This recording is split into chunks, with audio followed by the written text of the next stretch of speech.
Bueno, nuevamente muchas gracias, bienvenidos, bienvenidas a esta edición de Masterclass Interactivo, donde vamos a iniciar con un espacio novedoso para toda la comunidad de Derecho Interactivo, igualmente para los demás abogados académicos, autoridades disciplinarias, servidores públicos que son apasionados del derecho disciplinario y también de otras áreas del derecho, porque es importante tener en cuenta que el derecho disciplinario nos atañe a todos y a todas las personas que estamos en el servicio público y además, pues quienes a veces no seamos abogados y demás, también tenemos implicaciones desde el punto de vista disciplinario. Entonces, esta es una temática sumamente importante para todos, además porque el derecho disciplinario es, pues, además que es una pasión estudiarlo, es fundamental y debemos sentirnos orgullosos además de tener esta área del derecho colombiano, el cual pues claramente es autóctono colombiano. Como pocas áreas del derecho podemos tener una autonomía desde el punto de vista sustancial y procesal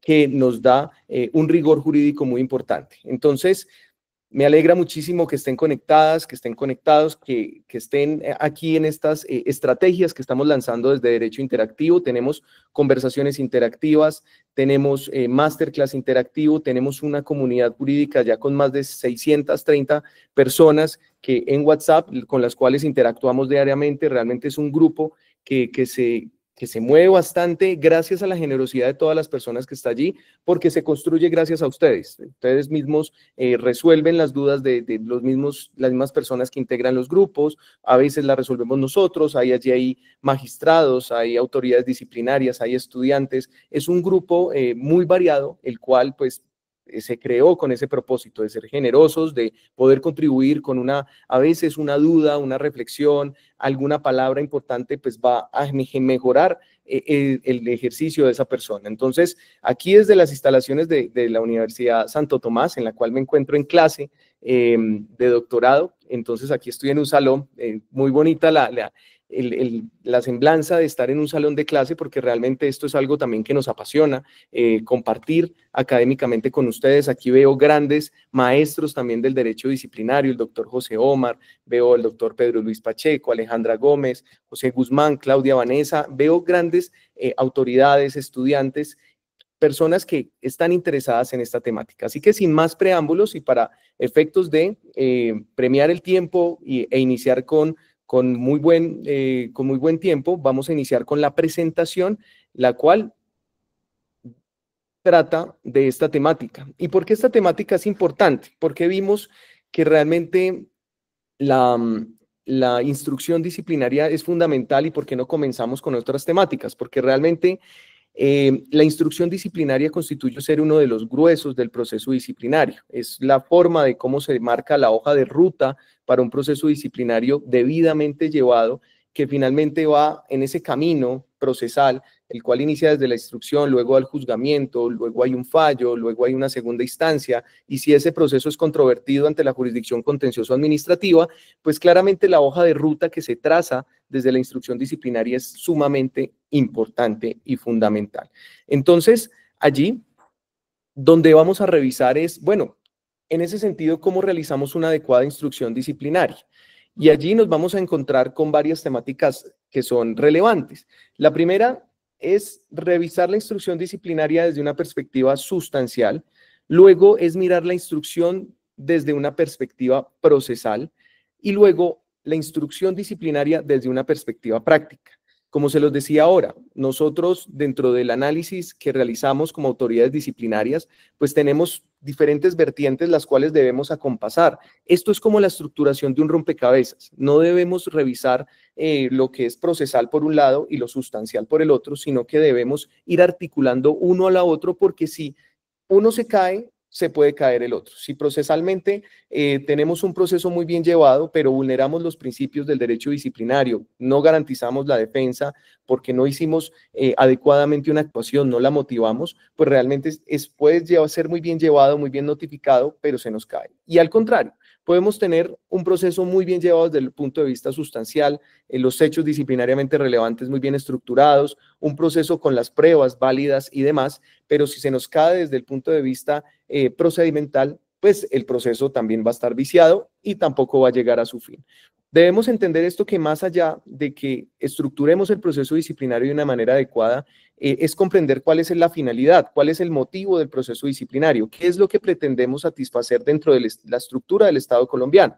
Sabemos que el proceso disciplinario atiende a una de las vertientes del ius puniendi del Estado, es decir, de la potestad sancionatoria. En ese sentido, debemos mirar que la estructuración de un buen proceso disciplinario que finalmente lleve a la absolución o lleve a la sanción de la persona, se está enmarcando en un deber y en un principio fundamental, que es la justicia, lo cual pues es un deber que le implica al servidor público de garantizar la protección de ese valor jurídico que es muy importante en el derecho disciplinario, que es la función pública, que ese es el valor superior. En otras áreas del derecho, del ius puniendi o de la potestad sancionatoria del Estado, seguramente hay otras, como los bienes jurídicos tutelados en el derecho penal, entre otros. Sin embargo, en el derecho disciplinario, primeramente debemos enmarcarnos en que lo que se protege es la función pública. Entonces, ese es el temario que vamos a ver hoy. Esos son tres temáticas sumamente importantes. Este espacio, como se los comenté, pues es una nueva estrategia. Esta es la primera clase. Vamos a comenzar cada 15 días a revisar estas clases, con las cuales vamos a poder revisar varios aspectos importantes del derecho disciplinario y de otras temáticas del derecho que sean fundamentales para toda la comunidad académica. Entonces, primero vamos a ver un quiz. Ya ustedes dirán, uy, venga, tan rápido nos va a poner un quiz. Esto me gusta mucho hacerlo con mis estudiantes. Inclusive hay un quiz que yo lo asemejo y me gusta mucho traer pedagogía que traiga ejemplos muy prácticos de la vida cotidiana, de lo que vemos, porque tiene mucha similitud con lo que tenemos nosotros en el derecho y puntualmente en el derecho disciplinario. Entonces, en este quiz vamos a mirar esto. Miren esta patada. Allí pueden participar en el chat si desean y me dicen si esta patada, ¿qué constituye? ¿Cómo tipificarían esta conducta? Falta grave, dolosa, falta gravísima con culpa gravísima, gravísima dolosa o una falta leve. No fue para tanto. ¿Qué opinan ustedes? Allí me pueden colocar la A, la B, la C, la D. Ahí pueden colocar en el chat. La idea es que esto sea participativo, que interactuemos en esta conversación. Entonces, Eliana Benítez dice que la A, una falta grave, dolosa. Brian Steven dice que la C, falta gravísima, dolosa. ¿Quién más? Bueno, es importante. Uy, ya Laura Marroquín dice la B, la A, Alexandra Niño dice la B, Leo la B, Marilyn Padilla, un saludo muy especial a todos. Muy bien, entonces aquí vamos viendo y ahorita vamos a comprender un poco por qué la similitud del fútbol con lo que estamos haciendo. O también podríamos hablar de baloncesto o cualquier otro deporte, y vamos a revisar la necesaria vinculación que tiene con el derecho, porque el fútbol es una disciplina que se encuentra con reglas, encuentra normas, encuentra comportamientos, la conducta humana se valora allí. Entonces, quien valora la conducta de este tipo de actividades es ¿quién? El árbitro, ¿cierto? Entonces, el árbitro funge como aquel que regula el plano de lo que estamos. Y esto es lo que realmente hacemos los abogados. Los abogados somos unos árbitros que regulamos la conducta social de las personas. En este caso, claro, aquí tenemos diferentes variables. Hay que revisar si dentro de un proceso disciplinario resulta que esto no son dos jugadores, sino que es la funcionaria o el funcionario de la ventanilla, donde llega un ciudadano ofuscado y llega la funcionaria de la ventanilla y dice, yo no aguanto más, y lanza una patada. Allí es donde la autoridad disciplinaria tendrá que valorar las pruebas, y a través de esas pruebas y las hipótesis, que sobre eso vamos a hablar ahora, va a empezar a revisar qué tipo de conducta fue. Si quizás la autoridad va a revisar que hubo una causal eximente de responsabilidad porque la persona llegó con una navaja y pudo haber sido una legítima defensa, o pudo haber sido que la persona tenía un tic en la mano o en el pie y le pegó, no lo sabemos, pero esto no lo va a detectar las pruebas. Bueno, segunda pregunta, miremos a ver, esta conducta, esto pasó en Colombia, en un partido de la América contra el Pasto, donde un jugador le saca la tarjeta amarilla a otro jugador. Aquí las preguntas van a ser, bueno, ¿qué causal de nulidad alegarían? La A, violación al derecho de defensa del investigado. La B, existencia de irregularidades sustanciales que afectan el debido proceso. La C, falta de competencia del funcionario. La C, la C, la C. Muy bien, vamos ganando el quiz. Eso está muy bien. Claramente, miren, esas tres causales de nulidad que aparecen allí son las tres causales que están en la Ley 1952 de 2019, Código General Disciplinario, donde se contemplan cuáles son aquellas causales las cuales puede, sea la autoridad decretarlas de oficio o sea el investigado, sujeto procesal, el cual puede, sujeto disciplinable, puede elevar una solicitud. Entonces, esto es sumamente importante de cara ahora a la competencia, tanto que se observa desde el punto de vista subjetivo, es decir, desde el punto de vista del cargo de la persona, y allí se determina cuáles son las variables de la competencia. Igualmente, vamos a encontrar cuando se tienen conductas y la competencia se fija de acuerdo a los hechos, las circunstancias y también desde el punto de vista de la conexidad. Entonces vamos a mirar que algunas conductas desde el punto de vista de los hechos, por ejemplo, un tema de acoso laboral, vamos a encontrar que se puede mirar no solamente por la calidad de los sujetos, también hay que revisar que sean servidores públicos, no pueden haber contratistas, pero que sea, por ejemplo, un servidor público y la competencia la fija la misma norma cuando indica la parte, digamos, conciliatoria va ante el Comité de Convivencia Laboral y si no se logra conciliar va a la Procuraduría o a la Personería. Dice la Ley 1010 de 2006, que es el Ministerio Público. Entonces, la regla de competencia, en caso tal de que una oficina de control interno disciplinario se aventure y diga, yo soy el que voy a revisar este proceso por acoso laboral y lo lleva muy bien y lo estructura bajo parámetros de justicia, las pruebas las decreta bien, pero cuando llega y se entera que es falta de competencia, pues allí ya el proceso no puede seguir. Entonces, esto es sumamente importante. Allí levantó la mano Pedro Luis Pacheco. Pedro.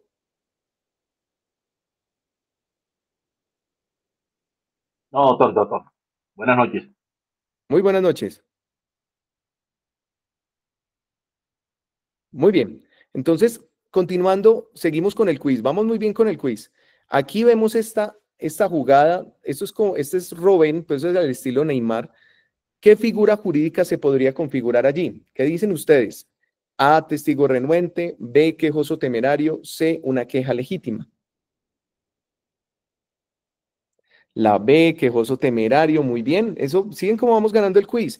Inclusive personas que a veces no son abogadas y dentro de nuestra construcción jurídica mental de los mismos noticieros, de lo mismo que vemos, a veces detectamos que la conducta es dolosa, que es culposa y demás. En este caso, claramente, un quejoso temerario, el cual, de acuerdo a la ley 1952, puede ser susceptible de una sanción en caso de que se compruebe de que esa persona obró con una queja temeraria, obró de manera indebida. Recordemos que el artículo 88 de la Constitución nos habla del principio de la buena fe y ese principio pues se presumen de la relación tanto de autoridades con particulares o la relación entre particulares y en este caso se presume que quien eleva una queja está protegiendo la función pública, pero si el quejoso eleva una queja de manera temeraria, pues podrá ser sancionado por los fines que está persiguiendo.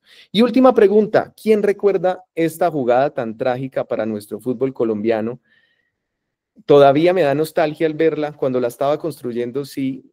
Entonces, aquí es, si la autoridad disciplinaria toma una decisión que consideras injusta, ¿qué harías? A, formulo recurso de apelación. B, formulo recurso de reposición.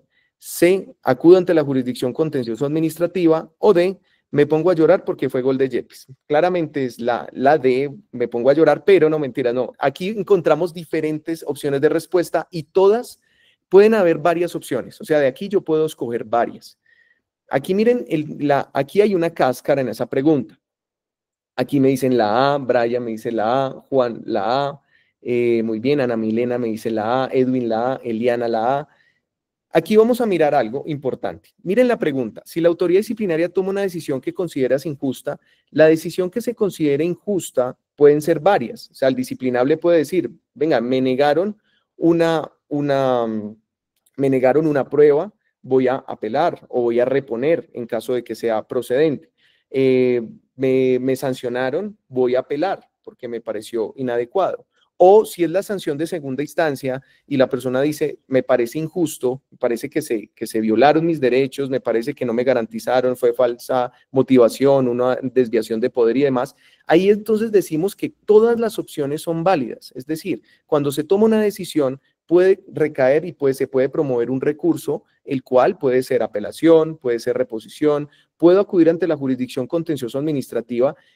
No es un recurso propiamente, pero sí es un medio de control ante el cual puedo acudir en nulidad y restablecimiento del derecho para efectos de que la jurisdicción revise esa decisión bajo una interpretación integral. Ese análisis que realiza la jurisdicción contencioso administrativa es integral. Entonces, claramente, todas las opciones allí van a ser válidas.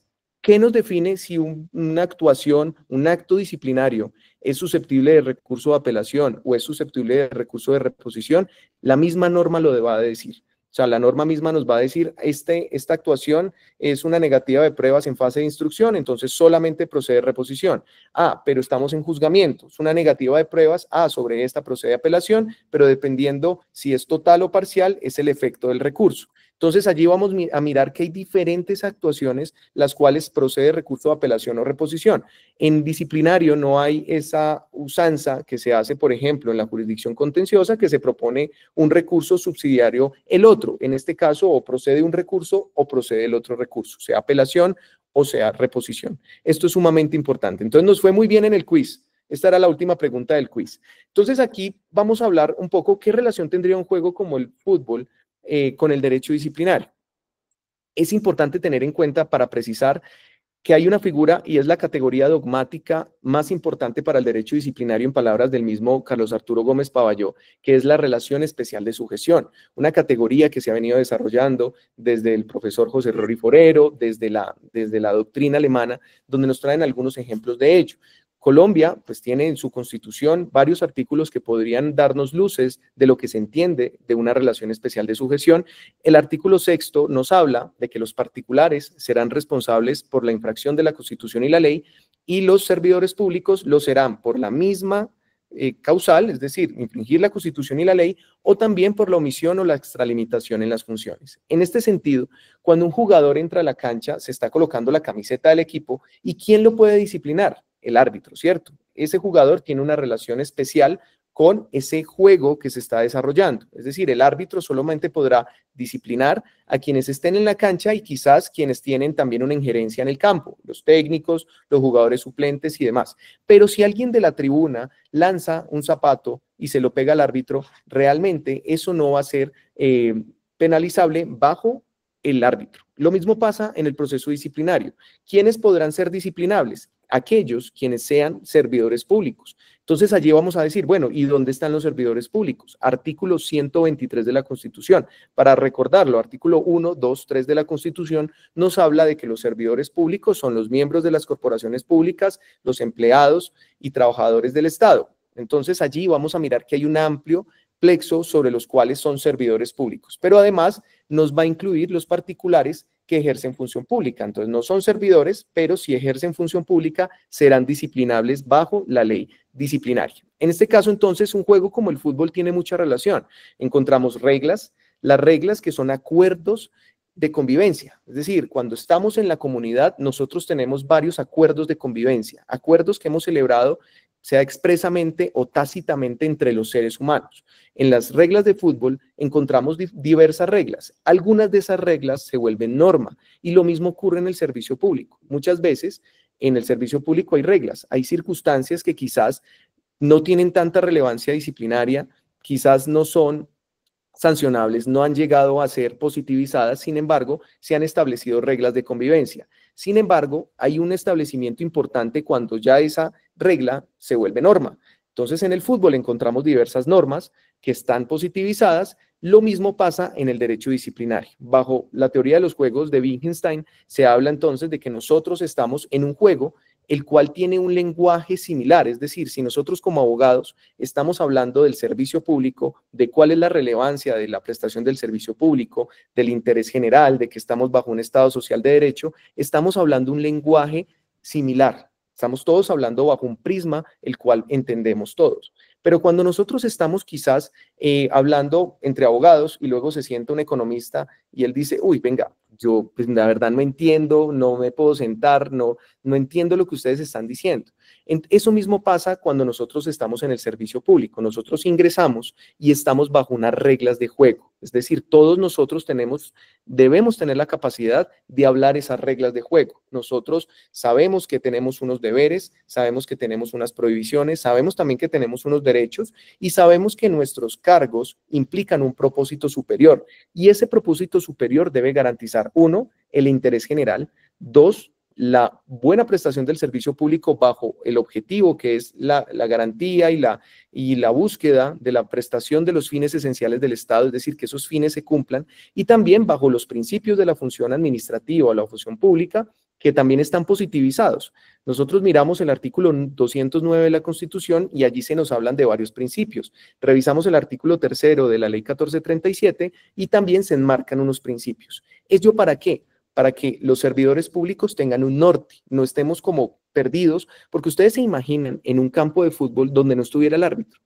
Es difícil, ¿cierto? Porque finalmente, en qué momento, cuando hay dos partes que están compitiendo para algo, se puede convertir en juez y parte? Es decir, un jugador va a tener que decir, si no hay árbitro, la toqué con la mano o estoy en fuera de lugar. Entonces, seguramente se necesita un árbitro como nosotros como abogados para que regule ese juego que está haciendo. Y eso es lo que hace una autoridad disciplinaria en el momento en que le entregan un expediente con unos hechos, los cuales, o una queja, una noticia disciplinaria con unos hechos, los cuales tiene que advertir que si realmente son disciplinables, si no son disciplinables, si son relevantes, si competen a otra autoridad y demás. Entonces, aquí vamos a mirar y entrar en materia sobre, bueno, a todas estas, entonces, ¿qué significa que una instrucción disciplinaria se adelante de forma adecuada? Y este fue el título de esta charla, la cual pues es bastante sugestivo porque, bueno, la forma de adelantarla de manera adecuada es muy amplia. Entonces allí vamos a mirar 3 líneas. ¿Cuáles son las 3 líneas y los 3 retos grandes para adelantar la instrucción disciplinaria? Entonces, garantizar el debido proceso del disciplinable, sumamente importante. Solventar los dilemas prácticos que suscita la temporalidad de sus etapas. Dentro de las reglas de todo juego debe haber un espacio y debe haber un tiempo. Es decir, los procesos disciplinarios no pueden ser intemporales. Las reglas del juego, las reglas del proceso disciplinario nos definen que tienen un inicio, que las etapas también tienen una temporalidad y que el proceso en todo su conjunto tiene un término de prescripción de 5 años. Entonces, esa temporalidad también implica unos retos. Entonces, si yo tengo pruebas que se practican fuera de la etapa, ¿qué pasa? Si yo tengo 6 meses o si me pasé de los 5 años, ¿qué pasa? Si yo tengo una conducta que se realiza hoy, pero el día de mañana cambian la norma, ¿cuál es la que me deben aplicar? Entonces, allí la instrucción disciplinaria adecuadamente debe solventar aquellos problemas. Igualmente, llegar al grado de convicción necesario para superar cada etapa procesal. Es importante tener en cuenta que el proceso disciplinario tiene diferentes etapas y como tal va escalando el nivel de corroboración que yo tengo que hacer probatoria o inclusive el nivel de estándar que se tiene dentro de cada etapa. Entonces, el estándar de prueba para cada una de las etapas es totalmente diferente. Vamos a encontrar, y ahorita lo vamos a ver, que para abrir una indagación previa va a ser diferente el estándar de cuando yo abro una investigación disciplinaria y así sucesivamente. Abro un pliego de cargos y hay unos requisitos puntuales de acuerdo al estándar de prueba para el pliego y luego, si me voy para un fallo, de la misma manera tengo que tener un estándar diferente. Aquí vamos a empezar hablando de la división de roles. Miren ustedes, es un rompecabezas. Entonces, el muñequito que aparece con la lupa es la autoridad de instrucción, es quien le corresponde investigar la conducta, quien le corresponde decretar pruebas, aunque la autoridad de juzgamiento también, pues estamos basados bajo todo el prisma, bajo una investigación integral. Sin embargo, la autoridad de instrucción tiene un rol fundamental porque es el que empieza a cimentar bajo la estructuración de los hechos disciplinariamente relevantes por dónde es que se debe ir el proceso. Luego vamos a encajar esa ficha con ese otro muñequito que aparece con un mazo y vamos a hablar de eso, de qué es el juzgador, es quien tiene la potestad de juzgar. Y luego vamos a engranarlo con la segunda instancia. Esto es importante tenerlo en cuenta porque a pesar de que el proceso disciplinario tiene una cimentación bajo una estructura inquisitiva, pues se han dividido los roles gracias a la Ley 2094 de 2021, que fue la que dijo, venga, vamos a modificar el artículo 12, que tiene que ver con el debido proceso, y vamos a empezar a separar entonces la fase de instrucción y la fase de juzgamiento. Diremos, venga, ¿será que esto fue un capricho? ¿Será que esto con base a qué se realiza? Porque a veces decimos, venga, ¿qué garantía y para qué? ¿Para qué se separa la instrucción y el juzgamiento? Y esto es algo que es muy importante de acuerdo a las neurociencias, donde vamos a empezar a hablar de los sesgos cognitivos.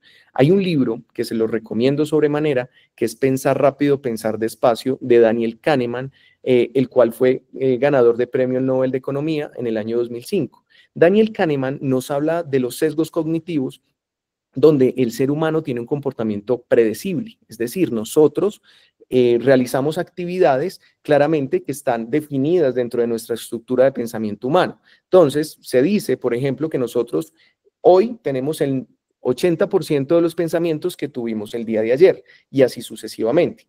¿Qué pasa entonces con los sesgos? Hay un sesgo que es el sesgo de confirmación.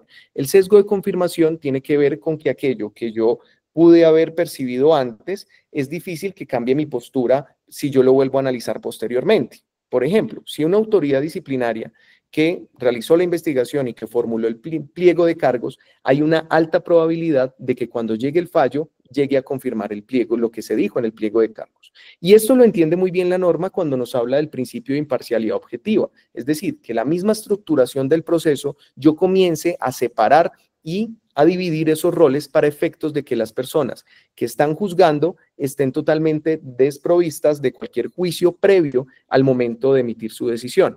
Eso es algo muy importante. Entonces, la razón realmente de ser de una división de roles va desde la parte psicológica, desde cómo los seres humanos pensamos. Y hay diferentes clases de sesgos. Hay sesgos de anclaje, es la misma manera de cómo nosotros percibimos la prueba indiciaria, por ejemplo. Si nosotros salimos a la calle hoy y vemos que el piso está mojado, miramos al cielo y vemos la nube negra, pudimos no haber visto que llovió, pero el indicio, es decir, vimos el hecho indicador, vimos que estaba lloviendo y cuando miramos al cielo decimos probablemente este piso mojado es porque llovió. Puede que haya pasado alguien con una manguera y haya mojado, pero es la probabilidad alta lo que va a definir mi juicio sobre esa situación. Lo mismo va a ocurrir cuando se presente una situación dentro de un proceso. Es importante entonces que esa división de roles garantiza dentro de la imparcialidad objetiva, ya sea en las oficinas de control interno disciplinario que antes manejaban bajo ley 734 la instrucción y el juzgamiento, pues ahora hay dos autoridades dentro de la misma entidad que van a tener ese rol dentro de la fase de instrucción y juzgamiento dentro de esa primera instancia. Y ello, dentro de la norma, se le definieron diferentes tareas. Igualmente, también encontramos que la segunda instancia pues va a ejercer un rol preponderante, el cual pues va a poder advertir esa decisión, sea confirmar lo que se dijo en el fallo de primera instancia o sea absolver a la persona. En este caso, entonces vamos a hablar del estándar de prueba en el proceso disciplinario. Entonces, cuando abrimos indagación previa, los requisitos son mucho más bajos. ¿Por qué? Porque estamos en un tema de mera posibilidad. Allí es donde, como lo vamos a ver a continuación puntualmente para la instrucción, pues allí solamente se nos va a pedir, bueno, usted revisa una queja siempre y cuando no se cumplan los requisitos o los presupuestos que están en el artículo 209, que nos habla sobre la decisión inhibitoria, es decir, que no sea disciplinariamente relevante, que no se puede proseguir la actuación y demás. Yo puedo abrir una indagación previa para fines de ¿qué? De establecer, de individualizar al sujeto y además para establecer los hechos disciplinariamente relevantes. Es decir, no solamente establecerlos, quizás profundizar un poco, porque a veces la queja llega sin mucha profundidad. Sobre esto ha habido discusiones de si realmente yo puedo abrir la indagación aún sin tener precisos los hechos disciplinariamente relevantes. Hay varios libros, por ejemplo, este del Instituto de Estudios del Ministerio Público, Los grandes interrogantes del derecho disciplinario y su solución, donde pues nos advierten de que es posible de abrir una indagación previa para, no solamente para individualizar, sino para establecer de mejor manera los hechos disciplinariamente relevantes, porque finalmente para abrir investigación no solamente tengo que tener muy bien detallado quién es el sujeto, sino además establecer esos hechos disciplinariamente relevantes, los cuales van a marcar el norte. Pero ustedes se preguntarán, porque hay muchas personas que apenas se están familiarizando con el proceso disciplinario. Bueno, ¿y eso de los hechos disciplinariamente relevantes para qué me sirve? ¿Será que eso es una figura novedosa para el derecho disciplinario? ¿Será que eso ya venía desde la 734 o la ley 200 del 95? No. Eso es una figura novedosa en el proceso disciplinario, eso es un gran logro porque marca un norte para la autoridad disciplinaria e igualmente marca un norte para el disciplinable, porque por lo menos va a saber sobre qué base cuáles son aquellos hechos sobre los cuales se le está investigando. Y sobre eso es que se dan una serie de garantías adicionales como la confesión, porque la persona va a saber el marco sobre el cual va a rendir una confesión en determinado caso. Esa investigación disciplinaria entonces tiene una baja probabilidad, es decir, se abre una investigación cuando se cumplen los dos requisitos. Está individualizado, tengo hechos disciplinariamente relevantes y hay una baja probabilidad, sin embargo, para eso está la investigación. Yo voy a empezar a investigar para efectos de determinar que ese estándar va a subir en el momento del pliego de cargos, porque si el estándar baja, si no tengo prueba que conduzca a demostrar la responsabilidad o no tengo objetivamente demostrada la falta, pues yo no puedo elevar un pliego de cargos. Entonces, cuando elevo un pliego de cargos, yo ya defino un cargo bajo circunstancias de tiempo, modo y lugar, y en ese momento yo tengo una alta probabilidad de que esa persona pudo haber cometido esa falta. En ese sentido, después sigue un fallo sancionatorio y la ley nos dice que el estándar de pruebas de certeza, yo tengo que probar más allá de toda duda razonable, yo tengo que tener una probabilidad máxima de que esa persona sí realizó esos hechos por los cuales se investigó y por los cuales se le formuló pliego de cargos y por los cuales en este caso se le está sancionando. Esto es sumamente importante y da inclusive una diferencia vital entre lo que es el proceso penal y lo que es el disciplinario. Allí se parten dos. Inclusive tuve la oportunidad, el profesor José Omar está allí dentro del público, para mí es un honor que esté allí. Tuvimos la oportunidad de compartir un panel con el doctor Alfonso Cajiao en Neiva, donde se nos hizo esa pregunta. Bueno, de cara al estándar de prueba, ¿cuál es la diferencia entre el proceso disciplinario y entre el proceso penal? Y claramente el proceso disciplinario tiene una finalidad bajo esa estructura inquisitiva donde se busca la verdad, donde uno de los principios es buscar la verdad material, es que cuando la autoridad disciplinaria adelanta todo el proceso, lo que está buscando es la verdad.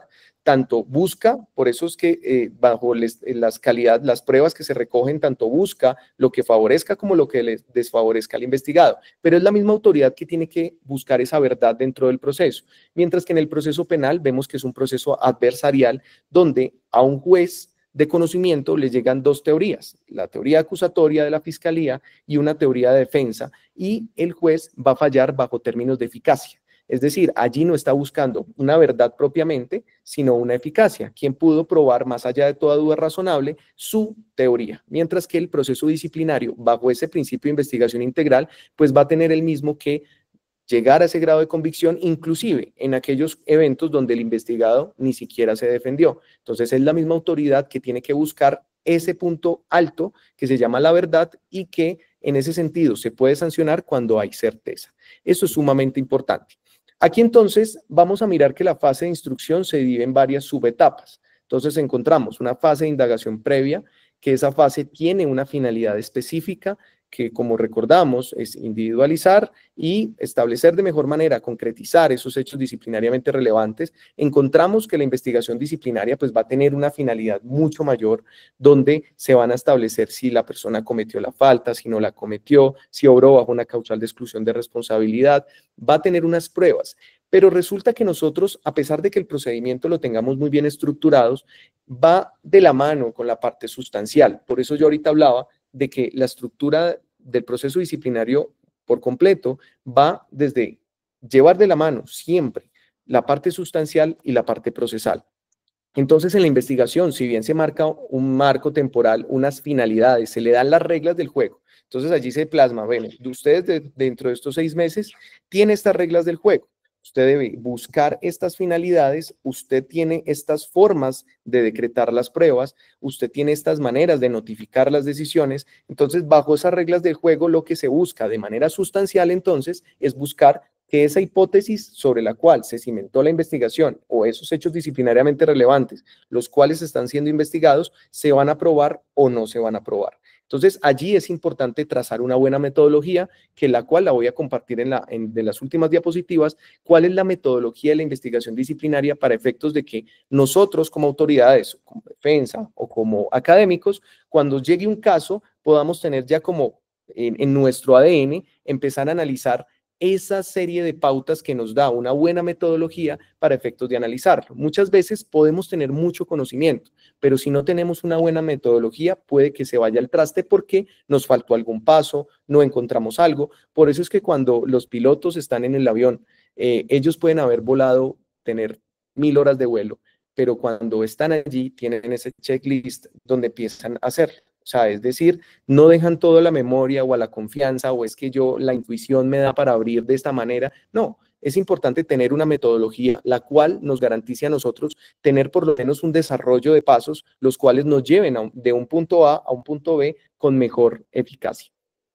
Aquí entonces, bueno, vuelvo al cierre de la investigación y alegatos precalificatorios, lo cual es la puerta de entrada. O sea, yo no puedo pasar de la investigación directamente al pliego de cargos, yo no puedo pasar de la indagación previa directamente al pliego de cargos. No, yo tengo que cerrar necesariamente la investigación, dar ese traslado de los alegatos precalificatorios para efectos de evaluar la investigación, lo que pasó allí, y proceder o a formular pliego de cargos o a archivar el proceso.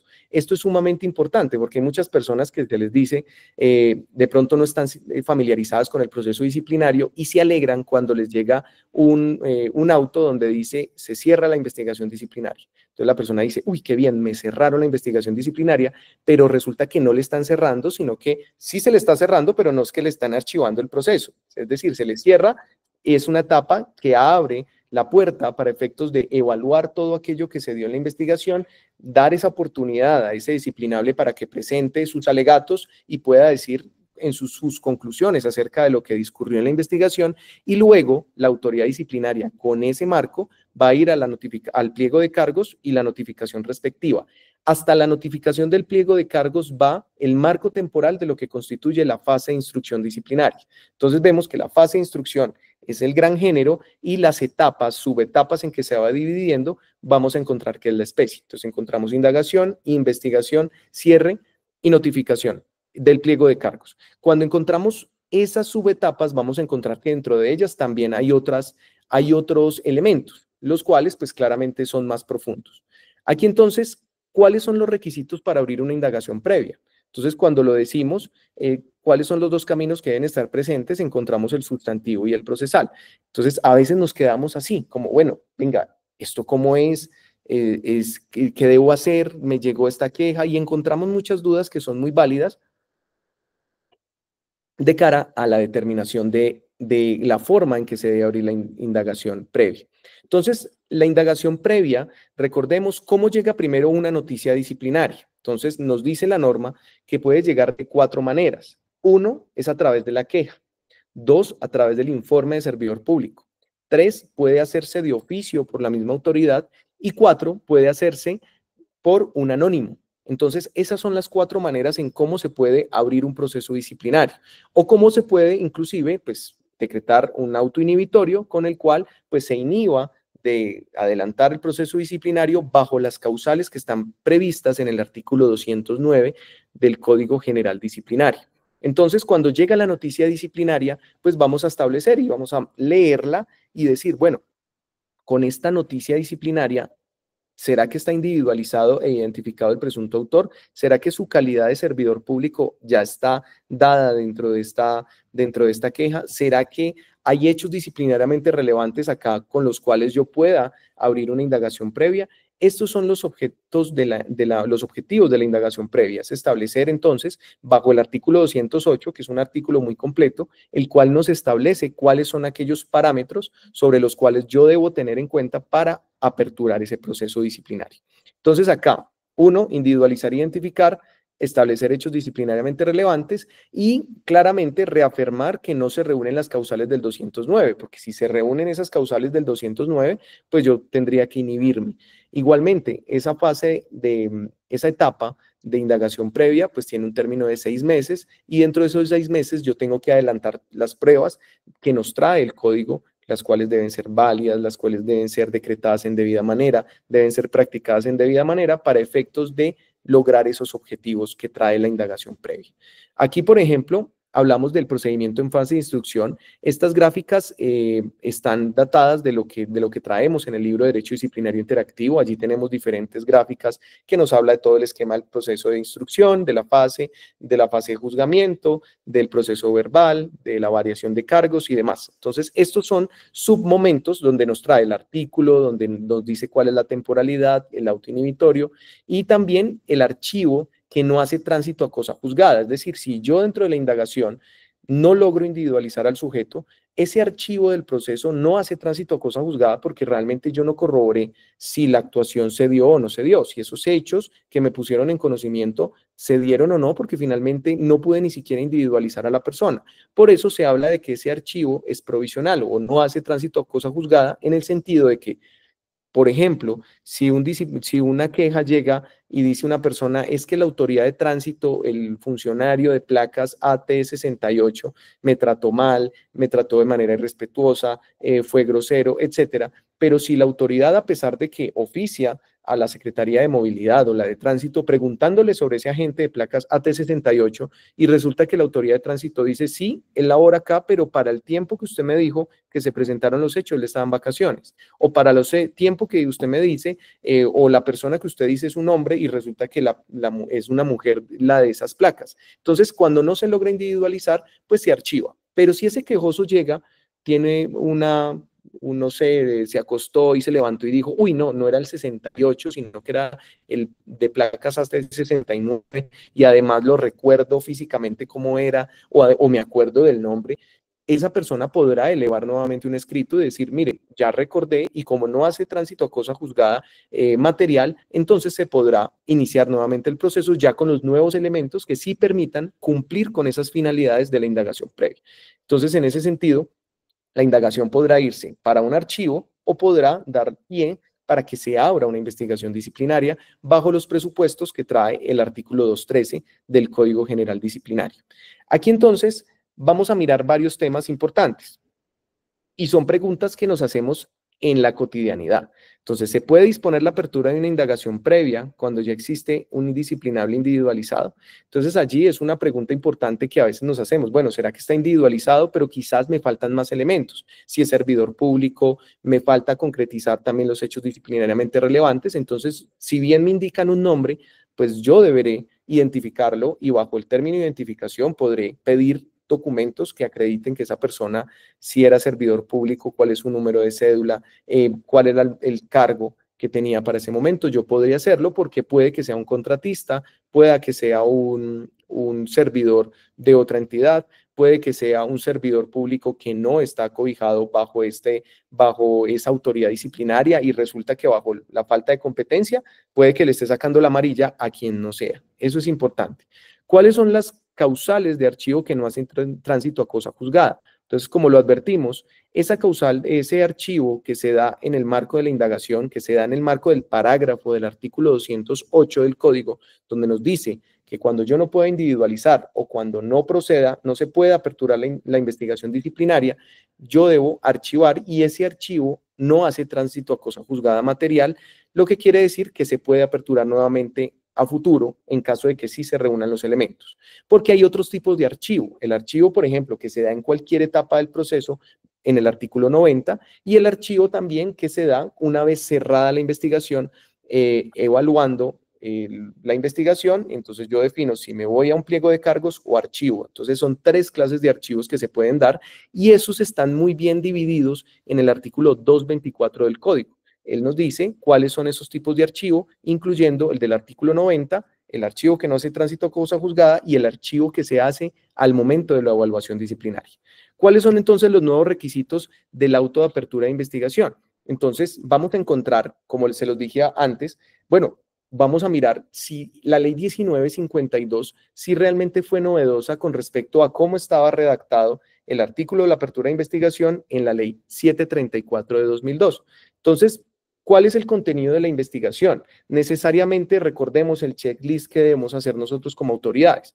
Entonces, nosotros como autoridades debemos revisar, bueno, la identidad del autor, debemos revisar cuál es la relación de esos hechos disciplinariamente relevantes, es sumamente importante. ¿Y por qué se enfatiza tanto en los hechos disciplinariamente relevantes? Porque es el norte sobre el cual no solamente voy a basar la investigación, sino que además me permite a mí, como autoridad, comenzar a revisar cuáles son aquellas pruebas que son pertinentes, conducentes y útiles para probar esos hechos disciplinariamente relevantes. Entonces, si estoy buscando un tema de un ausentismo laboral, pues yo no me gano nada pidiendo unas pruebas que no tengan relación con ese ausentismo. Si yo tiendo a buscar que la persona no fue 2 días a trabajar, pues realmente una prueba dirigida a probar si se perdieron unos bienes o no, pues si no están relacionados con esa circunstancia, pues realmente no me van a probar esos hechos disciplinariamente relevantes. Entonces, eso es un norte que me permite concretizar qué voy a hacer con la investigación. 2, le van a permitir a ese disciplinable, recordemos las reglas de juego, saber cuál es esos hechos sobre los cuales se va a basar la investigación. 1, para que él diga, listo, yo también voy a solicitar pruebas tendientes a desvirtuar esos hechos disciplinariamente relevantes, o además, bajo la nueva normatividad, pues que nos habla puntualmente de la confesión, yo voy a saber sobre qué punto voy a confesar. Es decir, el disciplinable va a tener en cuenta y va a decir, voy a confesar. ¿Y sobre qué voy a confesar? Sobre los hechos disciplinariamente relevantes. También debo tener en la investigación la relación de las pruebas que debo ordenar. Recordemos, nosotros como juristas, dentro del punto de vista de los procesos, tenemos que establecer con claridad cuáles son las pruebas que debemos ordenar. Y esas pruebas claramente tienen que ser pertinentes, conducentes y útiles.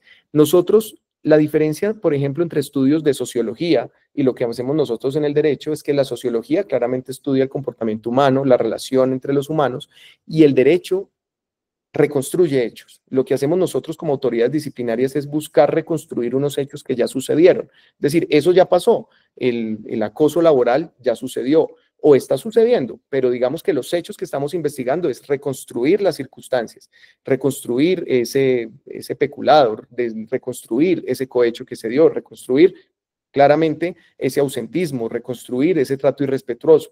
Nosotros lo que hacemos es, a través de las pruebas, buscar cuáles fueron esos hechos que se dieron y establecer bajo ese análisis inferencial, donde yo hago unas corroboraciones de todo el marco de las pruebas, tanto de manera conjunta como de manera individual, lo cual me va a llevar a comprobar esos estándares de prueba de los cuales hablé ahora. Entonces, bajo las pruebas, yo voy a poder decir, esta persona, este individuo, tiene una alta probabilidad de que esta conducta se hubiese realizado. Entonces voy a abrir un pliego de cargos porque tengo prueba que compromete que la responsabilidad del disciplinable y además tengo objetivamente demostrada la falta desde los principios y desde los puntos de vista de las categorías de tipicidad, ilicitud sustancial y culpabilidad. En ese sentido es donde yo ya puedo empezar a hilar. Recordemos, todo es un rompecabezas. Y también yo le indico a la persona, bueno, dentro de la investigación solicito ordenar que se extraiga como prueba los antecedentes y además es necesario, fundamental, indicarle los beneficios de la confesión y además, inclusive bajo una decisión reciente de la Comisión Nacional de Disciplina Judicial, se enfatiza sobremanera de mostrarle cuáles son los derechos del investigado, entre ellos de tener una defensa técnica dentro del proceso. Recordemos que como disciplinables no se nos obliga tener una defensa técnica, es decir, nosotros no necesitamos tener un abogado de confianza que nos defienda. Si la persona dijo, yo me vi las 3 temporadas de Caso Cerrado y con eso me puedo defender dentro del proceso, pues bienvenido, ¿sí? Lo ideal claramente es tener una defensa porque como vemos, estas reglas de juego del proceso disciplinario tienen un lenguaje técnico, tienen una forma, unas reglas, una normatividad que se desenvuelve bajo unos aspectos que claramente están protegiendo unos derechos y garantías,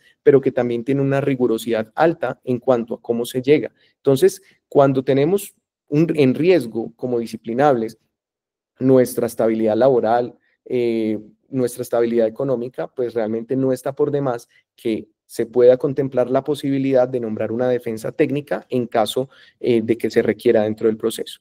Entonces, aquí, dentro de la finalización de la investigación, vamos a tener algo importante. Bueno, para formular pliego de cargos, ¿cómo no se dan las cosas? Y ahí por eso está la X. Entonces, mitos. ¿De la etapa de indagación previa puedo saltar al pliego de cargos? No puedo saltar. ¿De la investigación disciplinaria puedo saltar al pliego de cargos? No puedo saltar, debo sí siempre cerrar la investigación disciplinaria y pasar a esa subfase de la evaluación. Y la X también, si la queja describe la conducta, pero no existe prueba, es decir, la sola queja no es prueba. Por eso es que la autoridad disciplinaria, siendo la queja un objeto de prueba, no un medio de prueba, es un objeto con el cual la autoridad puede determinar nuevos elementos, es decir, de los dichos que se tengan allí, podrá la autoridad disciplinaria, y en esto sí se solicita, y con los estudiantes yo les comento mucho, ser muy creativos. O sea, porque a veces nosotros tenemos formas de hacer las cosas a veces de tanto trabajo, decimos, no, este caso es igual al otro, pero no. Cada caso tiene sus particularidades y tenemos un marco amplio de pruebas con los cuales podamos decir, bueno, sobre este caso voy a practicar una inspección disciplinaria, sobre este caso voy a practicar una prueba testimonial, sobre este caso voy a pedir una prueba documental, sobre este caso voy a pedir una prueba pericial, sobre esto voy a pedir un informe técnico, etcétera, etcétera. Todo aquello que nos dé el grado de convicción para poder superar esos estándares de prueba. Entonces, aquí es donde se busca que la autoridad sea bastante creativa en la formulación y en el decreto de las pruebas. Acá entonces, bajo el aspecto sustancial, vamos a mirar que este rompecabezas se tiene que armar desde diferentes puntos que son claves. Entonces, primero tenemos que determinar la capacidad de ese sujeto, tenemos que decir, bueno, este sujeto, además de que no sea un inimputable, sea una persona con plenas capacidades psicológicas, además sea servidor público. Recordemos, como en el partido de fútbol, quien ingresa a la cancha. Entonces nosotros corroboramos de que esa persona no es no es un ciudadano, sino que es un servidor público que está vinculado bajo una relación legal o reglamentaria o a través de un contrato, por ejemplo, si es un trabajador oficial o si de pronto es a través de un acto de carácter electoral, si es una persona elegida por voto popular, etcétera, etcétera. Debemos definirlo desde la capacidad. Luego nos vamos a la conducta, entonces definimos si la conducta es relevante para el derecho disciplinario o no, porque pueden haber conductas que no son relevantes, puede ser una conducta que afecta en menor grado la función pública, y en ese sentido hay un artículo fundamental, y lo vamos a hablar en otra masterclass, que es el artículo 68 del Código General Disciplinario, que nos habla sobre la preservación del orden interno. A veces vamos leyendo el código y ese artículo lo pasamos, pero ese artículo es sumamente importante de cara a las nuevas exigencias que se tienen para los gerentes públicos de preservar el orden interno.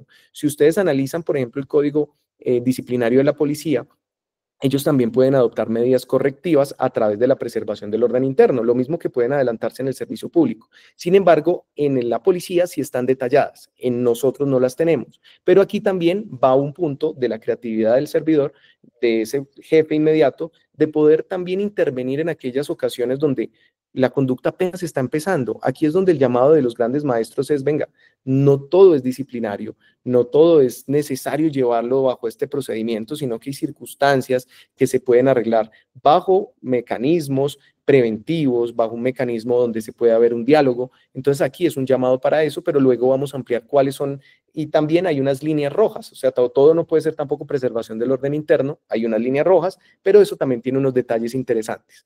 Después tenemos que advertir la tipicidad, es decir, si esa conducta es típica, si esa conducta se encuentra descrita dentro de la norma vigente para el momento de la conducta, y además que la norma de reenvío, es decir, recordemos que el proceso disciplinario tiene tipología abierta, donde nosotros podemos remitirnos al código y luego ese código nos va a remitir a una ley específica. Por ejemplo, para el caso de los derechos de petición, el Código General Disciplinario no me dice en cuánto tiempo debo responder un derecho de petición. El Código General Disciplinario no me dice cuáles son los tipos de derecho de petición. Lo único que me dice es, usted tiene que contestar las peticiones respetuosas que se le formulen como servidor público.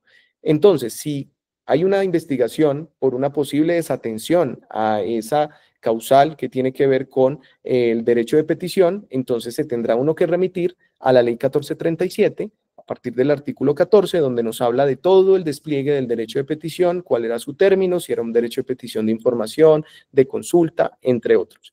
También la ilicitud sustancial, que de acuerdo a los términos del artículo 9 del Código, pues se habla de que es la afectación sustancial a la función pública sin una causal de justificación, y sobre ello, pues digamos que jurídicamente se ha desarrollado bajo la estructuración de la afectación a la función pública, matizada bajo una afectación a los principios que desarrollan la función pública, matizada bajo la afectación a esas finalidades que persigue el Estado. Entonces, la ilicitud sustancial es de las categorías dogmáticas más importantes, donde lo que se protege es no el desvalor material, no el efecto como tal, sino el desvalor de conducta, que es la conducta afecta directamente la función pública. Entonces, la ilicitud sustancial es uno de esos presupuestos donde se habla de una antijuricidad, pero sustancial para el derecho disciplinario. Sobre ello, hay diversidad de libros que recomiendo. El de la ilicitud sustancial de John Harvey Pinzón es un libro muy importante que desarrolla muy bien esa temática. La dogmática del derecho disciplinario también lo desarrolla, del maestro Carlos Arturo Gómez Pavalló,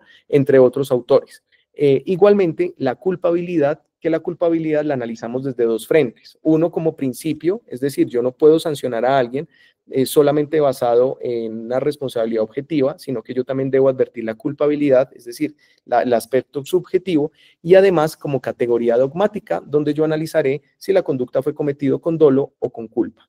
Y el Código General Disciplinario nos lo trae. Inclusive eso era algo que no estaba detallado bajo Ley 734, pero ahora nos detalla muy bien cuál es la diferencia entre el dolo y la culpa y qué es lo que debe probar la autoridad disciplinaria al momento de establecer si esta conducta es dolosa, si esta conducta es culposa, si fue hecha con culpa gravísima, grave, y recordemos que la leve no es sancionable en materia disciplinaria. Todo este camino que estamos recorriendo nos lleva al punto de la responsabilidad. ¿Qué es la responsabilidad? Es la sumatoria de todos estos pasos para efectos de determinar la conducta. ¿Me están viendo allí? Ah, sí, listo, sino que se me había ido la pantalla. Bueno, entonces la autoridad disciplinaria cuando le llega el caso va a decir, uy, venga, me veo en este problema. Es falta gravísima, falta grave, porque recordemos que tenemos diferentes deberes, prohibiciones, faltas gravísimas, entonces deberes que están en el artículo 38, prohibiciones en el 39 y las faltas gravísimas que están desde el artículo 52 al 65. Pero entonces si una misma conducta puede encajar en ambas, en ser una prohibición y también ser una falta gravísima, ¿qué debe hacer la autoridad disciplinaria? Esto es otro parámetro que es importante tenerlo en cuenta. Bueno, ¿qué debe hacer la autoridad allí? Entonces, allí se habla de un checklist que nos ha dado la misma normatividad disciplinaria que nos lo define el artículo 4, que nos habla sobre el principio de legalidad. Entonces nos dice que para la adecuación típica se deben garantizar los principios de especialidad y subsidiariedad. En ese sentido, para determinar esos principios, se tiene que revisar entonces si la falta primero es gravísima, entonces yo me debo ir del 52 al 64 y esas faltas están divididas por categorías. Antes estaban todas involucradas como causales numerales dentro del artículo 48 de la ley 734, pero ahora las encontramos divididas, entonces contra la contratación estatal, contra la función pública, contra la acción de repetición, participación en política, contratación, inhabilidades, incompatibilidades y conflictos de intereses, entre otras, derechos humanos y demás. Y después, si no me encaja en ninguna de ellas, yo me voy al artículo 65 y el artículo 65, el antiguo 48.1, que es el que me remite a 48.1, la ley 734, que me remite a buscar en la ley penal aquellas conductas que estén tipificadas como delito a título de dolo y con las cuales pues se pueda estructurar una falta disciplinaria. Entonces allí vamos a encontrar algunos tipos específicos, pues no nos lo dice la norma, pero dentro de la práctica uno podría decir, bueno, ¿qué tipos penales podrían actuar en el proceso disciplinario a los cuales yo pueda acudir a través de ese puente que me marca el artículo 65? Entonces encontramos el acoso sexual. Ahorita hay, por ejemplo, la ley 2365 trajo una nueva modalidad de falta gravísima relacionada con el acoso sexual, pero digamos que generalmente se acudía al Código Penal. Estamos encontrando cohecho, peculado, estamos encontrando diferentes tipos de falta que están enmarcadas en el Código Penal. Mientras que en lo disciplinario, entonces, pero si, por ejemplo, la participación en política. La participación en política está prevista como delito, pero también está prevista como falta disciplinaria. Entonces, por principio de especialidad, si yo encuentro que la falta disciplinaria, el verbo rector, la forma en que está redactada, subsume la conducta, pues yo no tengo nada que hacer en el Código Penal. Yo con la falta disciplinaria ya le doy check y ya esa es la falta que yo voy a tipificar. Por ejemplo, en el caso de los supervisores y los interventores que no denuncian una conducta de corrupción dentro del marco del contrato, hay un deber, por ejemplo, de todo servidor público que está dispuesta en el numeral 25 del 38, del artículo 38, que tiene que ver con el deber de denuncia. Entonces, todos los servidores públicos, cuando observemos una situación, debemos denunciarla. Pero resulta que es un supervisor, es un sujeto activo calificado directamente por la norma. Entonces resulta que el supervisor, bajo la tipología de las faltas con la contratación, que están en el artículo 54, nos indica, el supervisor que no denuncie un acto de corrupción será falta gravísima. Entonces, si yo voy leyendo y yo digo, este es un supervisor, entonces le aplica esta norma, yo nada tengo que estar buscando en el deber, sino directamente en la falta gravísima que está tipificada. Luego, ese artículo 67 me dice, cuando yo no encuentre ninguna, ni las faltas gravísimas, ni atrasen lo que fue delitos, yo deberé entonces ir a los derechos, los deberes y las prohibiciones para tipificar lo que podría ya ser una falta grave o leve, de acuerdo a esas causales o esos elementos donde yo puedo graduar, ya sea para una gravedad o una levedad de la falta. Entonces, acá vamos a mirar lo práctico. Vamos a mirar este caso con los estudiantes que recién estuvimos en la Universidad de Envigado, lo compartimos. Entonces vamos a mirar este caso desde el punto de vista práctico. En una entidad pública se estaba gestando una linda relación laboral. Aquí la relación laboral estaba como compleja. Esto es para que se nos vaya quedando fijado el caso. Los gestos de cariño no se hicieron esperar. La relación estaba como compleja entre esas dos funcionarias. O funcionarias o no, el caso no lo dice también, puede ser una contratista con una funcionaria y demás. Un día, un compañero denunció aquellos bonitos gestos ante la autoridad disciplinaria. El hombre le dijo, mira, te vi. Entonces aquí las preguntas van a ser las siguientes. ¿Cuáles son los hechos disciplinariamente relevantes? ¿Qué opinan ustedes? Yo aquí he visto que, como yo estoy en la diapositiva, he visto que han venido participando, igual ahora voy a responder algunas preguntas de las que están acá. Yo me devuelvo en el chat y voy respondiendo las preguntas que están formuladas. Entonces acá, ¿qué opinan ustedes? ¿Cuáles serían los hechos disciplinariamente relevantes? Es decir, hay de manera sencilla, sin estructurarlo amplio, decir qué tipo de conducta se puede haber presentado. Un acoso, un abuso, una lesión personal, trato irrespetuoso. De acuerdo a las circunstancias, entonces aquí nos dice Andrés Orozco, acoso laboral e irrespeto entre compañeros de trabajo, muy bien. Miren que hay diferentes circunstancias. Si fuésemos autoridades disciplinarias y nos llegan estas fotografías, ¿qué hacemos? O sea, porque esto Laura Marroquín nos dice podría ser acoso en la modalidad de maltrato laboral, muy bien. Miren, entonces, para yo definir qué es un acoso laboral, para definir qué es un trato irrespetuoso, por ejemplo, si es acoso laboral, yo tendré que corroborar aquellas situaciones que están descritas en la Ley 1010 de 2006, que nos indica entonces que la conducta debe ser reiterativa, debe ser pública, debe tener una finalidad de menoscabar esa dignidad del trabajador y adecuarse en una de las modalidades que se establecen, de acuerdo a lo que estipula la misma norma. Pero, por ejemplo, si apenas fue una vez, entonces vamos a hablar, no, una vez y además el trato fue verbal, un tema entre compañeras, ese día estaban de mal genio las dos en una celebración y allí hubo un trato irrespetuoso. No, apenas está comenzando la situación y apenas hubo un tema verbal donde el jefe pudo intervenir y calmarlas. Bueno, hay que revisar. O de pronto fue una lesión personal, o de pronto fue un acoso inclusive sexual. O sea, se tienen que tener esas circunstancias. Entonces, si uno fue un acoso sexual, se tendría que revisar desde el punto de vista de las pruebas. Entonces, si una autoridad disciplinaria le llegan esas fotografías, tendrá que demarcarse unas hipótesis. Bueno, de acuerdo con la hipótesis, ¿será que hubo un acoso laboral? Entonces, determinar también la calidad. Recuerden de que si son servidoras públicas o de pronto hay un contratista en esa relación o puede haber diferentes circunstancias. Lo mismo en la hipótesis del caso, que es la segunda pregunta.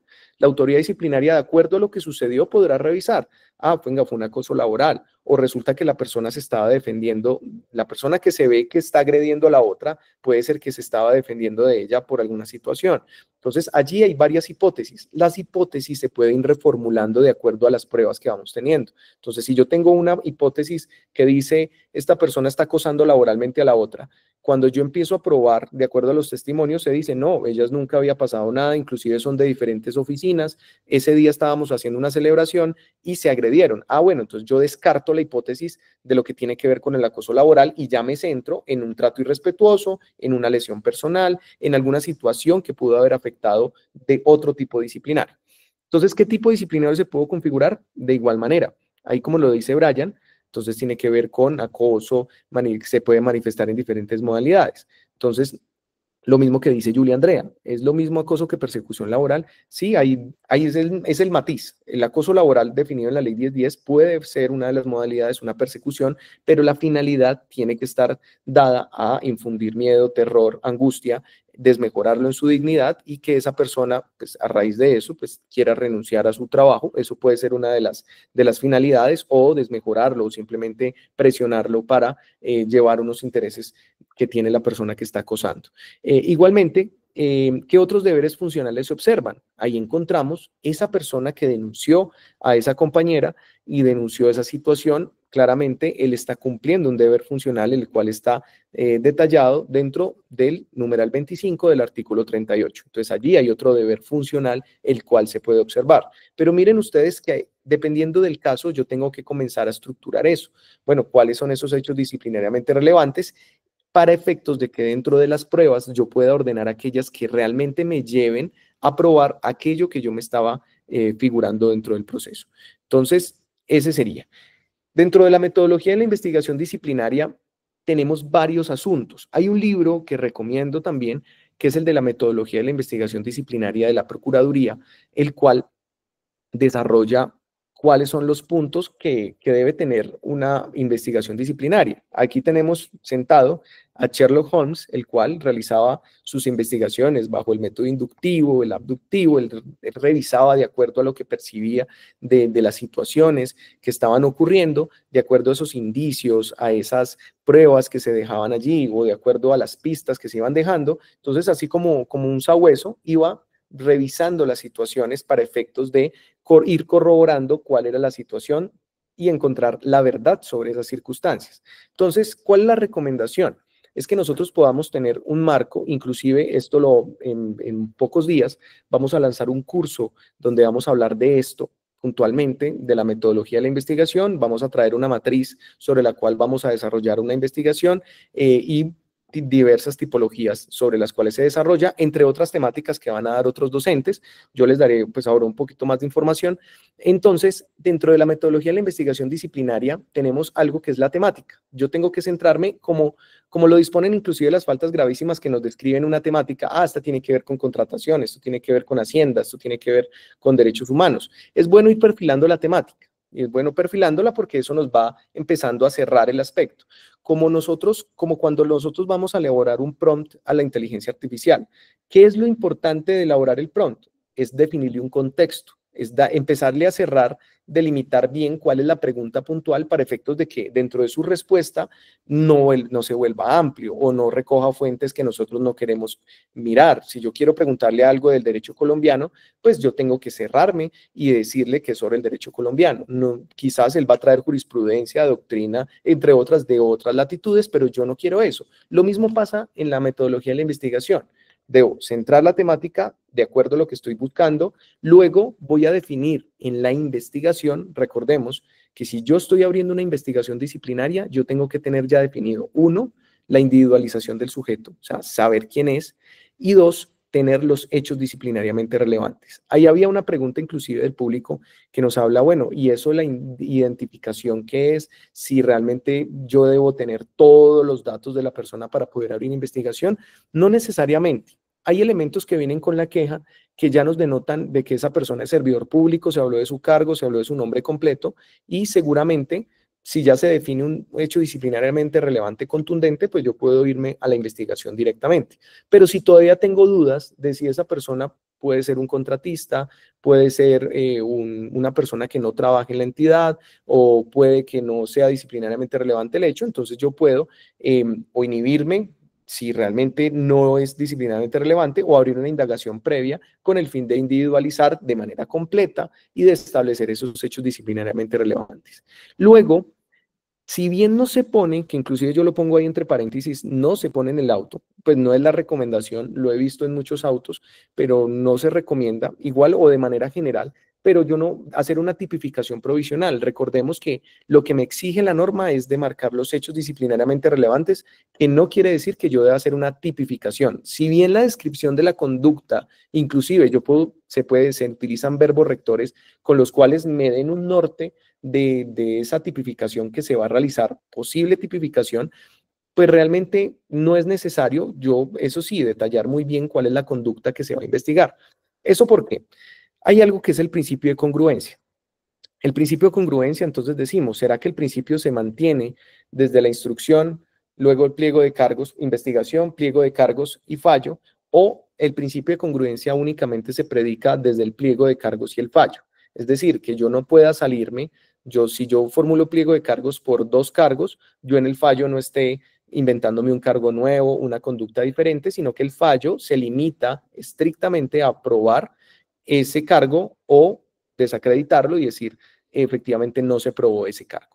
Entonces vamos a mirar, entonces la pregunta es, ¿será que la investigación disciplinaria hay una línea directa dentro del principio de congruencia para efectos del pliego de cargos? Pues vamos a decir que eso depende. Inclusive en sentencia de la Comisión Nacional de Disciplina Judicial se habla de que la conducta que se abre, los hechos disciplinariamente relevantes pueden ser, de acuerdo a la misma naturaleza de la investigación, pueden cambiar. Yo estoy investigando, por ejemplo, por un caso de una pérdida de bienes. Y entre los hechos disciplinariamente relevantes yo estoy investigando una pérdida de bienes. Pero resulta que dentro de la investigación me di cuenta que no era una pérdida de bienes, sino que un servidor se apropió de uno de ellos. Se apropió un peculado. Resulta que, entonces, la pregunta es, ¿será que puedo formular pliego de cargos por esa conducta? Y la respuesta es sí. ¿Por qué? Porque son hechos conexos. O sea, una cosa me llevó a la otra. Pero si resulta que yo estoy probando una pérdida de bienes y luego hay un trato irrespetuoso por ahí en el tema, pues claramente la conducta no es conexa. Yo tendré entonces que dividir esa investigación, abrir un proceso aparte por ese hecho del trato irrespetuoso y continuar bajo lo que es estrictamente la pérdida y sus hechos que sean conexos. Listo, entonces entre la congruencia entre la investigación y el pliego de cargos, pues allí puede variarse y digamos que bajo la lógica, inclusive dentro de un libro que se llama Pensamiento Disciplinario de la Procuraduría, en un artículo del doctor John Harvey, él habla de eso y dice, venga, esto puede modificar en algún momento siempre y cuando sea conexa la conducta. Pero dentro del pliego y el fallo sí tiene que haber una línea inescindible. O sea, si yo tipifiqué por esto, el fallo tiene que estar dirigido bajo esos mismos hechos, bajo esas imputaciones. Inclusive, es el tema de una próxima masterclass, hablar puntualmente del pliego de cargos, el cual tiene 3 tipos de imputación, pues como para hacer como un spoiler de lo que podríamos ver, una imputación personal, una imputación fáctica y una imputación jurídica. Entonces, ahí se mira cuál de esos aspectos es que puede revisarse dentro del tema de variación de pliego de cargos, dentro del fallo, sobre qué elementos es que yo puedo, inclusive casos en que se encuentra que se puede degradar si se tipificó por una grave y en el fallo se estima que fue leve y se gradúa y se sanciona como leve. Entonces, allí hay varias circunstancias que son muy interesantes, pero eso es otro mundo, o sería para materia de otra masterclass, toda vez que es un tema bastante amplio y bastante profundo. Entonces allí, una vez se definan los hechos disciplinariamente relevantes, entramos esa tipificación provisional, por lo menos dentro del esquema mental que debe hacer el investigador, debe saber bueno, esta conducta me lleva quizás a hacer una falta gravísima o grave, inclusive a veces nos dicen, no, es que uno no hace esa tipificación previa, pero cuando yo voy a suspender provisionalmente, miremos que el artículo 217 del código nos indica que debe ser una conducta gravísima o grave, es decir, yo sí hago una tipificación provisional, por lo menos en mi mente, y en ese momento en que si yo voy a suspender provisionalmente, yo tengo que dejarlo en evidencia. Esta conducta puede ser una falta disciplinaria gravísima o puede ser grave. O sea, de una vez tengo que meterme con los aspectos de la tipicidad.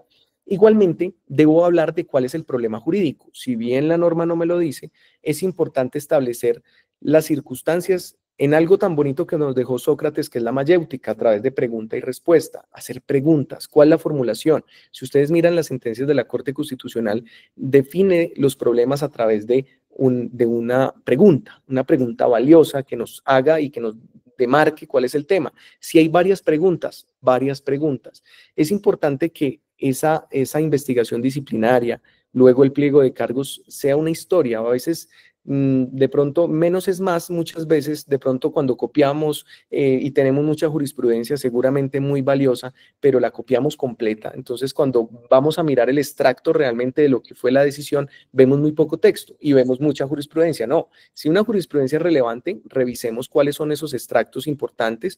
Miren ustedes las sentencias que está emitiendo la Comisión Nacional de Disciplina Judicial, son sentencias que no pasan de 20, 30 páginas, porque van a lo que es, son muy sucintas y están definiendo el Consejo de Estado en ciertas decisiones. Entonces vamos mirando que en nuestras actuaciones disciplinarias hay que ir muy al grano para ser más claros que realmente llenar la providencia de una serie de argumentos que puede ser que ya no vayan al caso, sino estrictamente lo puntual. Igualmente las hipótesis, esas hipótesis son fundamentales, es la manera en cómo nosotros mentalmente, nosotros como seres humanos, y ahorita que estamos en plena vigencia de la inteligencia artificial, nos detuvimos a pensar cómo pensamos los humanos y qué nos hace diferentes de la inteligencia artificial. Sobre eso hay un libro, también será materia de otra masterclass, que se llama Inteligencia Artificial y Proceso Judicial, de Jordi Nieva Fenol. En ese nos habla de cómo piensa el ser humano y cómo piensa la inteligencia artificial. Entonces, dentro de cómo piensa el ser humano, y ahora como se está tratando de que, cómo se estructuró la forma de pensamiento de la inteligencia artificial o la forma en que se estructuran los algoritmos, se le proveen los datos, encontramos que los seres humanos somos muy proclives a hacer hipótesis de todo. Si una persona entra por un salón y llega con sus zapatos llenos de barro, de fango, nosotros inmediatamente estamos haciendo hipótesis. Ah, esta persona, ¿dónde estuvo? ¿Ve? ¿Será que estuvo será que afuera está enlodado? ¿Será que? Entonces empiezo a hacer una serie de hipótesis, las cuales me llevan a mí a demarcar un marco probatorio que me lleve a probar ello. Entonces, esta serie de circunstancias debemos hilarlas. Recordemos lo del rompecabezas. Las ciencias de la psicología, lo que hablamos de las neurociencias, que son sumamente importantes, los sesgos cognitivos y demás, nos llevan a nosotros a empezar a estructurar muy bien cómo demarcamos una buena hipótesis, cómo empezamos a hilar para que esas hipótesis nos permitan tener unas pruebas, que luego las pruebas nos permitan hacer un análisis inferencial de cómo cada una de las pruebas nos lleva a un nivel de corroboración para probar una circunstancia. Entonces, tenemos doble interpretación. Dentro de esa ordenación de pruebas, que es el último paso, tenemos dos análisis. Uno, el análisis de la prueba individual, donde miramos el grado de fiabilidad de la prueba, pero esas pruebas tienen que hacerse bajo un análisis sistemático. O sea, yo tengo que analizar todo el conjunto para efectos de revisar dentro del grado de corroboración qué tanto esas pruebas me sirven para el proceso. Entonces, es sumamente importante esa ordenación de pruebas y ese marco dentro de la metodología de la investigación.